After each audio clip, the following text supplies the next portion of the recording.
You're watching Mc&T Sports Report on CHCO-TV. And now, here's two guys who just saw their shadows, meaning 6 more weeks of crappy shows, Evan and Joe. I'm Joe Ticotsky down in New Haven, Connecticut. I'm Evan McFarlane here in St. Andrews, New Brunswick. And you're watching episode 66 of Mc&T Sports Report on CHCO-TV. The big Mario Lemieux. Exactly. Well, it's that time of year again. It is time for our annual Super Bowl predictions. Just so the viewers know, these are recorded a few days before the conference finals, where there are 4 teams left. And this will air before the Super Bowl on February 11th. So we'll give it a shot. Evan, you're up first. Let's go AFC first. Who do you have advancing from the AFC, Baltimore or KC? Man, both. Whoever I pick here, like, there's going to be death threats to my house because I am just the kiss of death when I do this. Like, it's guaranteed. A team could be unbeaten all year, and if I say they're going to make it, they're going to get blown out by 30. Baltimore. Okay, I'm going to go opposite and go with because I'm a Swiftie. I was going to say there's only one reason why you're doing this. You and Jason Kelsey are going to be ripping your shirt off up in the box. Exactly. Oh man, so I'll go KC. All right, let's flip over to the NFC. Who do you have? The Motor City Madmen, Detroit or San Fran? And I feel horrible for doing this too. Like, if I wasn't a big Pats fan, I would definitely be a Lions fan. I loved Matt Stafford and Megatron those days. I think the Lions actually get it done, and now I can almost guarantee that it's going to be KC and Niners final. All right, so wait, who are you going? I'm going with the Lions for sure. Okay, and I'll go opposite there. I have some relatives out that way, so I will go with the 49ers. So now for the Super Bowl 58 winner. Who do you? Lions by 10. Wow, Lions going with Cinderella. Crazy. And I'll go chalk. I will go with the 49ers. So we'll see what happens with that. On to other more mundane things. Recently, I was noting that it's been pretty exactly 10 years since I first arrived on your fair shores for the first time.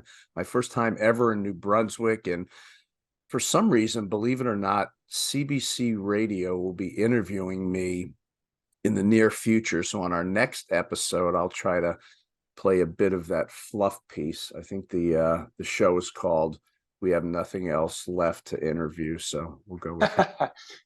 But yeah, that'll be pretty cool. I've seen that piece before. Now on to the music spotlight. I'm a month late on this, but I looked up the top 3 singles and albums of 2023 according to CBC.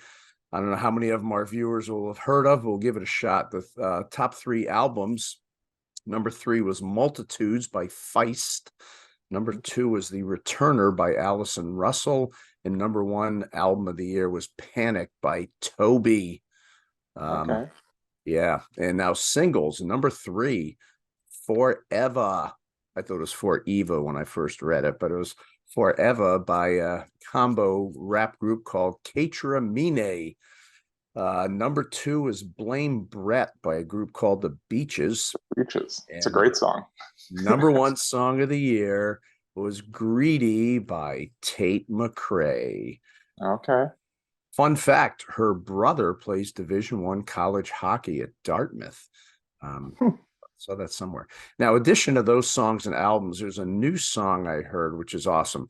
It's by a group called Dram and a Draw. Have you ever heard of them? No. They play what they call modern East Coast party music, and they consist of Andy Chatham and Chris Morty on the acoustic guitar and button accordion. I think used to be a big button accordion man, right? Oh yeah, huge. So I retired before I started playing though. They have a new song called She Was a Maritimer, and if you listen to it, around the 2-minute mark of the song is this classic line.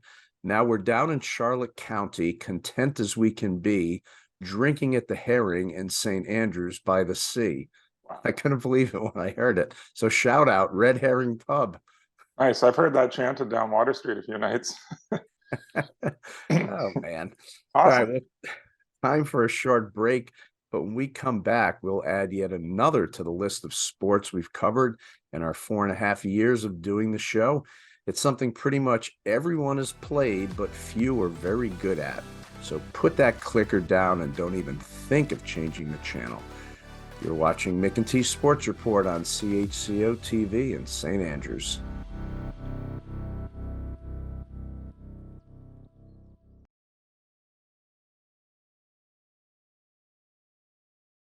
Welcome back to Mc&T Sports Report on CHCO-TV. Just when you thought we'd covered nearly every sport over our 66 episodes, we find another one. The game of darts goes back over 700 years, but standardized rules didn't come into play until the late 1800s in the United Kingdom. The original target in the game is said to have been a section of a tree trunk, as its circular shape and rings help shape the standard dartboard pattern in use today. Darts is a game that pretty much anyone can play, but few can master. Well, our first guest has done a great job of this, as he's currently ranked first in Atlantic, Canada, and sixth in all of Canada. From the town of Cupids in Newfoundland, population 699, let's welcome in Clyde Spracklin. Clyde, welcome to the show. Oh, thank you. Yeah, thanks for coming on. Okay, in terms of darts, things like that, what other sports did you play growing up? Softball, hockey, pool. Okay. And when did you first start playing darts in general, like just for fun? I'd say when I was probably 7 or 8 years old at home. Okay. Nice. Okay. And when did you start doing it competitively? Like you realized, hey, I'm pretty decent at this. Let me be a little more serious about it. I'd say it was about 2010, 2011. Started getting Nope. into it more. Okay. And you were competitive at it, so you figured, let me enter a couple local tournaments. Is that how it got rolling? Yeah. Okay. Cool. Right. But like in terms of the dart world, do you spend time like studying other top players that you're going to play? And like over the years, how have you seen your progression? How do you think you've improved? Well, I know it's pretty much all the boys around here, so we practice a little bit at home and try to be like them and try to get better. Nice. And I know I have a friend who actually plays quite a bit that I grew up with, and like you can do like digital tournaments and stuff now. Is that like they do like virtual tournaments? Yeah, we have just a few regular phones around here, that's all. Okay. So it's all mostly local. Yeah. Now, have you heard of the kid I've seen on the news who's like 16 years old from England that's like a top player? Yeah, I was watching that, yeah. Yeah, Good little shot. the kid looks like he's about 40 years old. Yeah, that's true. Yeah. Yeah. Now, being number 6 in all of Canada, you're, pretty elite type player. What do you think makes a good darts player? Is it just the touch? Is it like, vision? What makes someone like, what makes you better than the average darts player? I guess when you start getting coming on and you get your focus straight away and your mind set, and just keep your focus and shoot well. Yeah. Hands of a surgeon. Yeah. Now, does it, I mean, it sounds like a stupid question, but like as you get older and your vision gets a little bit worse, does that make it tougher to be accurate? Sometimes, yeah. You haven't gotten to that point yet. No. Not And- like you, Joe.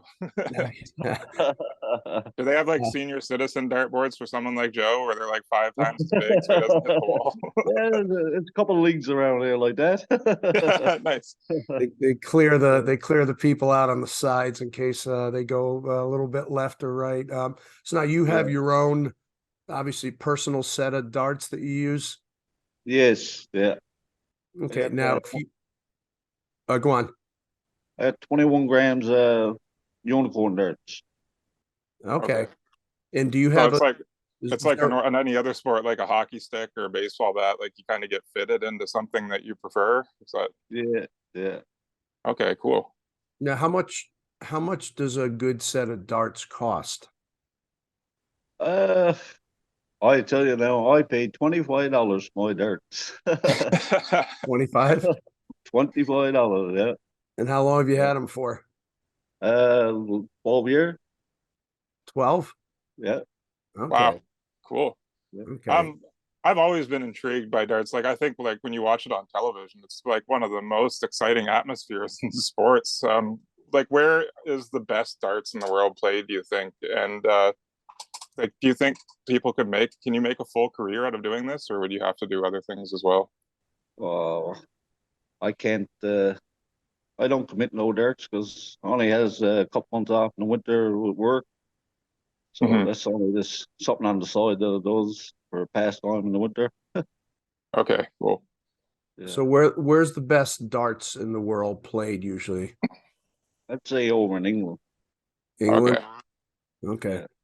They also have like beers on the tables at those events that are the size of garbage cans. Now, Right. do you have a home and I don't mean home, but like a home base, like where you are now? Is that where you practice? No, I practice at home. Yeah. I work Okay. close to home. Okay. I works with a paving company. Now, you have other family members that are involved in darts? My two daughters come up to the youth in darts. One of my daughters still plays actually here. Nice. Okay.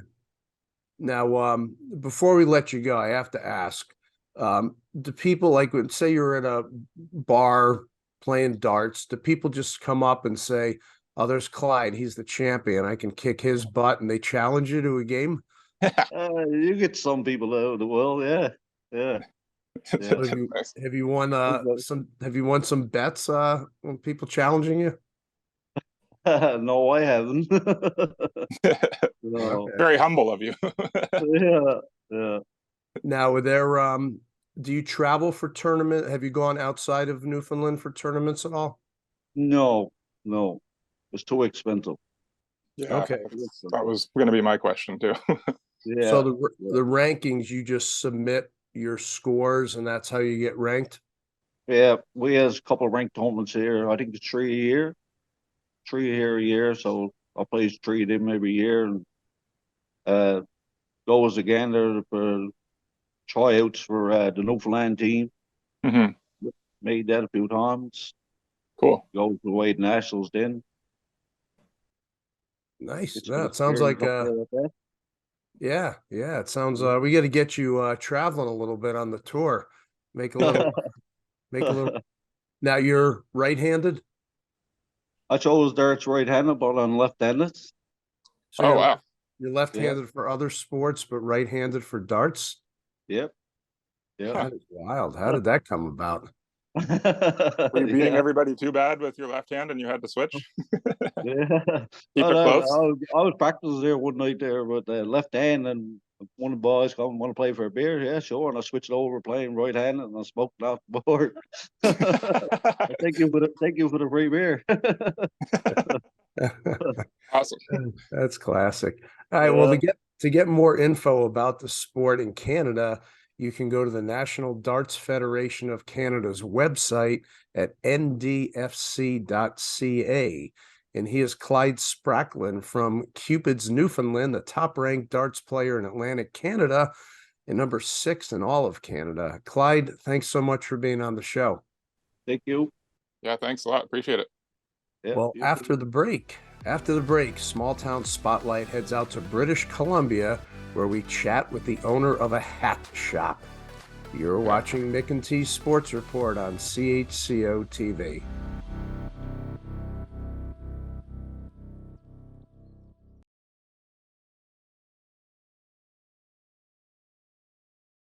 Welcome back to Small Town Spotlight here on Mc&T Sports Report on CHCO-TV. For this episode, we head out to British Columbia in Granville Island, a peninsula located in the Fairview neighborhood of Vancouver. It's filled with quaint shops, restaurants, breweries, and year-round arts and cultural festivals. And once you get off the short ferry ride, take about a 3-minute walk and head over to Johnston Street, where you'll enter a stylish world of hats like no other, as you'll be in the Granville Island Hat Shop. So let's welcome in owner Andrea Rose-Innes. Andrea, welcome to the show. Hi, Joe.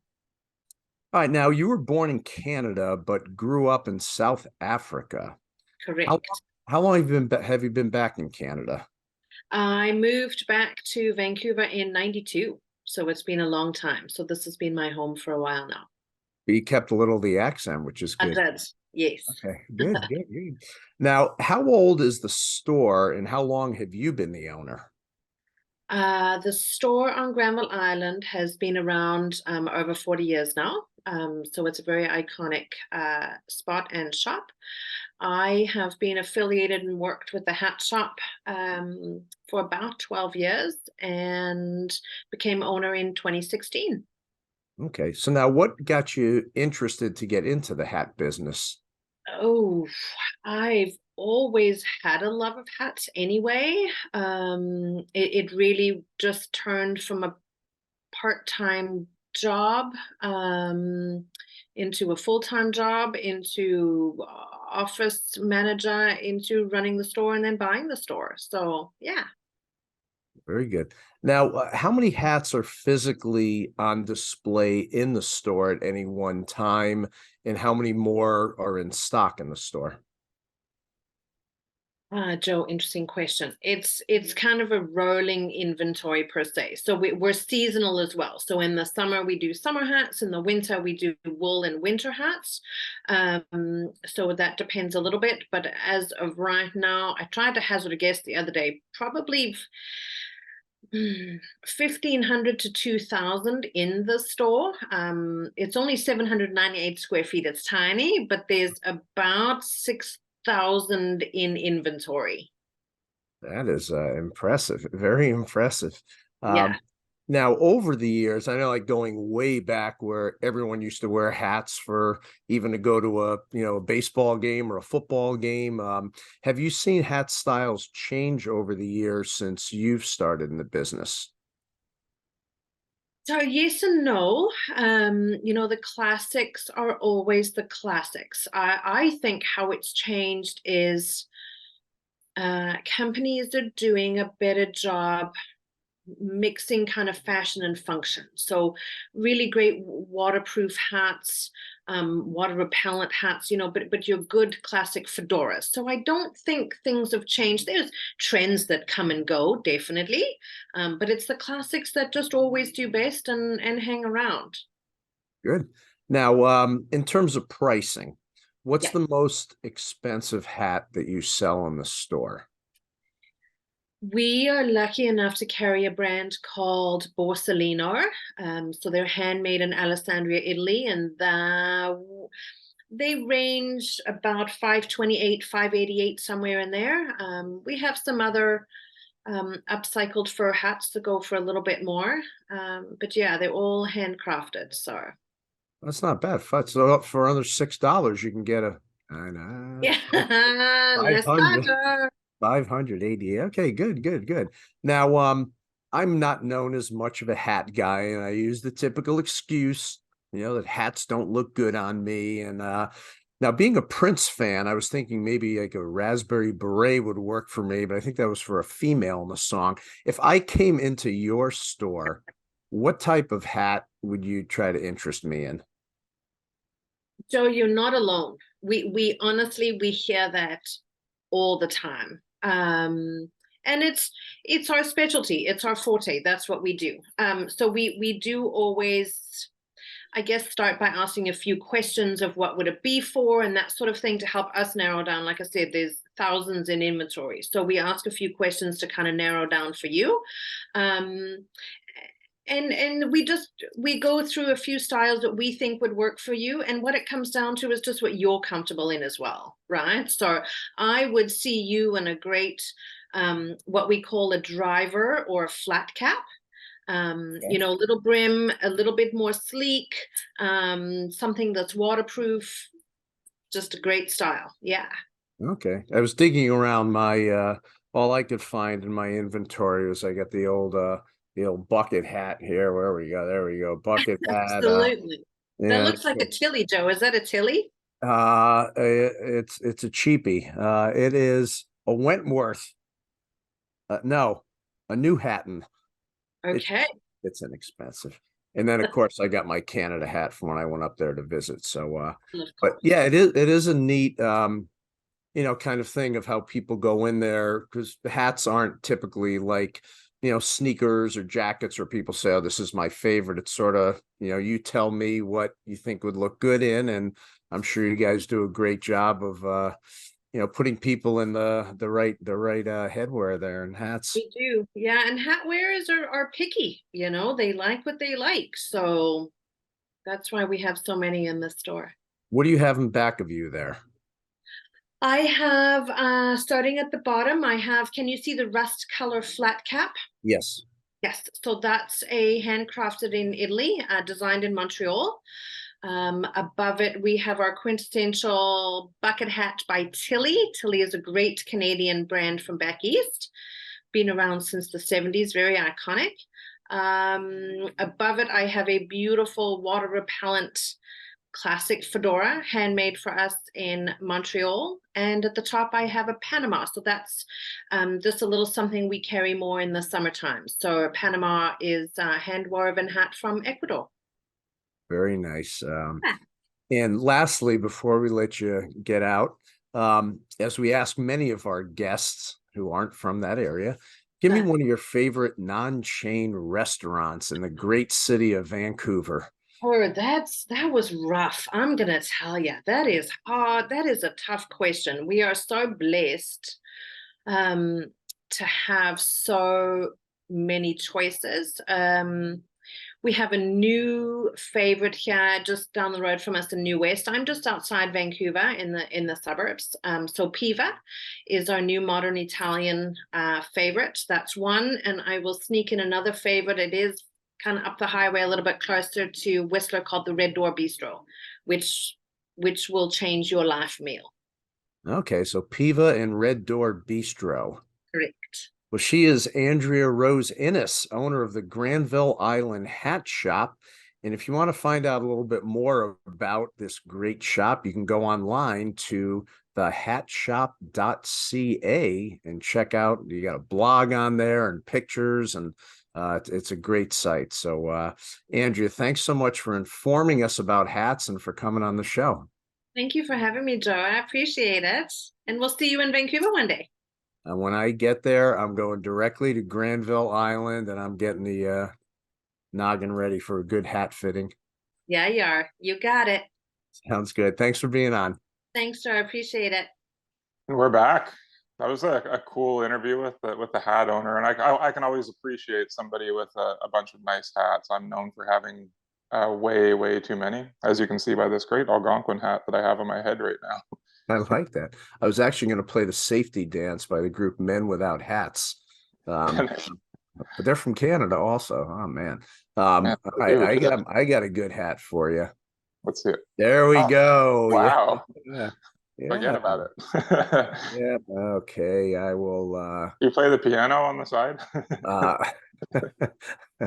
Now I just had to there we go. Okay, I'll get rid of that. All right. And as many as hats as I have, I mean, we might as well just have a segment on this show that talks about your t-shirts and have a name for it, because they seem to come up in every episode anyway. What's going on? That was from Levon Helms Studios, located in Woodstock, New York. Probably the coolest concert space I have ever been in. And the late Levon Helms was the drummer for the band, which also featured the late, great Robbie Robertson from Canada. How about the darts dude? Yeah, absolutely. That's a sport that I've always said, how cool would that be just to do that as your job? Like that in pool, you just kind of hang out in a bar for your for your career.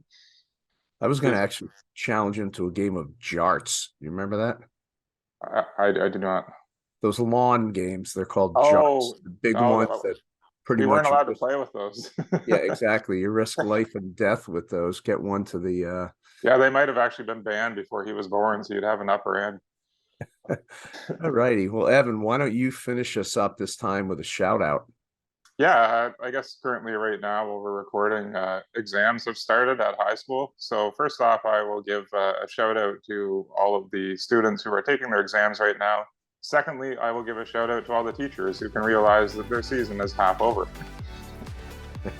Exactly. They're counting Halfway there. Just hold in there, guys. You'll be all right. Counting those Mondays left in the year. Well, that is it for episode 66 of Mc&T Sports Report. I am Joe in New Haven. I'm Evan here in St. Andrews.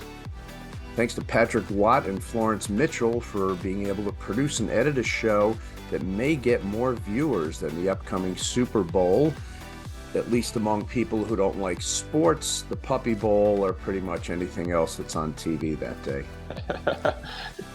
This is Mc&T Sports Report on CHCO-TV in St. Andrews. Have a happy Groundhog Day.